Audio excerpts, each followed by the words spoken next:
नमस्कार दोस्तों, क्या आपने कभी कॉल ऑफ ड्यूटी गेम खेली है? अगर नहीं खेली है तो कोई बात नहीं, मैं आपको बता देता हूँ कि कॉल ऑफ ड्यूटी गेम में एक सेंट्री गन होती है जो दुश्मन को डिटेक्ट करके ऑटोमेटिकली फायर करती है। और अब इंडियन आर्मी के पास भी एक ऐसा ही रियल वेपन सिस्टम है। हाल ही में दिल्ली के मानेकशॉ सेंटर में हुए इनो योद्धा 2024-2025 के इवेंट में इस सिस्टम को शोकेस किया गया। Army chief general Upendra Dwivedi ने खुद इस प्रोजेक्ट को देखा और सराहा। और आज मैं आपको इसी ताइव्स यानी कि 10 AI अनेबल्ड वेपन सिस्टम के बारे में बताने वाला हूँ। दोस्तों, ताइव्स का विकास नॉर्दर्न कमांड के अंडर किया गया है। ये प्रोजेक्ट इंडियन आर्मी के एक बड़े इनिशिएटिव का हिस्सा है जिसका मकसद है हमारी फौज को लेटेस्ट टेक्नोलॉजी से लैस करना। अब आप सोच रहे होंगे कि ये सिस्टम इतना स्पेशल क्यों है, तो चलिए मैं आपको डिटेल में समझाता हूँ। आज के मॉडर्न वॉरफेयर में एनिमी अक्सर पेड़ों, झाड़ियों या बिल्डिंग्स के पीछे छुप जाता है।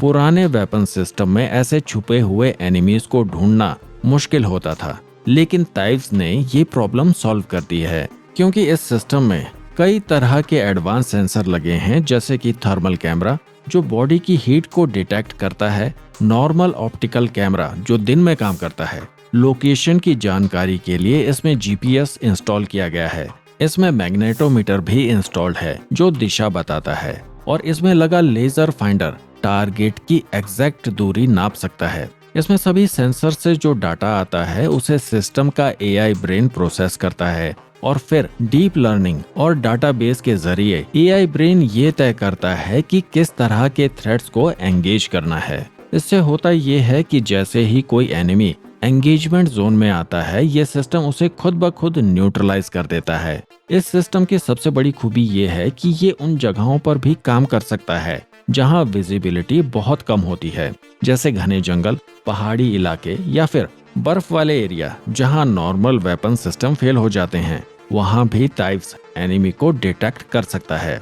एक और खास बात, इस सिस्टम में एक सेकेंडरी प्लेटफॉर्म भी है जो टारगेट को दूसरे एंगल से देख सकता है। जैसे क्रिकेट में थर्ड एम्पायर कई कैमरा से एक ही शॉट को देखता है, वैसे ही ये सिस्टम भी टारगेट को कई एंगल से देख सकता है, और फिर ये स्पेशल मैथमेटिकल कंप्यूटेशन के जरिए एनिमी की एग्जैक्ट लोकेशन का पता कर लेता है। इसके सिस्टम का कंट्रोल पैनल भी बहुत स्मार्ट है। इसे फिग्मा सॉफ्टवेयर से डिजाइन किया गया है और ब्लेंडर में टेस्ट किया गया है। जिस तरह से हम अपने स्मार्टफोन को यूज करते हैं, बिल्कुल उसी आसानी से सोल्जर इस सिस्टम को कंट्रोल कर सकता है। सबसे इम्पोर्टेंट बात, ये सिस्टम डीप लर्निंग का इस्तेमाल करता है। मतलब जैसे जैसे ये सिस्टम यूज होता है वैसे वैसे ये और स्मार्ट होता जाता है।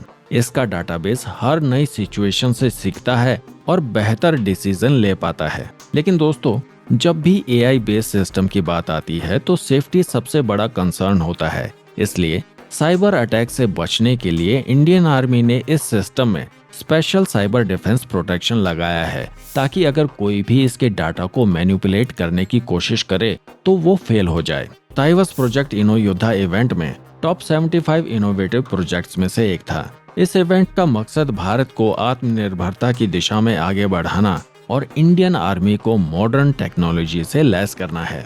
दोस्तों, इंडियन आर्मी का ये प्रोजेक्ट आपको कैसा लगा? कमेंट्स में अपने विचार जरूर शेयर करें। अगर आपको ये वीडियो इन्फॉर्मेटिव लगी हो तो इसे लाइक और शेयर करें। द क्रॉनिकल पोस्ट चैनल को सब्सक्राइब करना ना भूलें। मैं विजय राजपूत आपसे जल्द ही मिलूंगा एक नई इंटरेस्टिंग अपडेट के साथ। जय हिंद।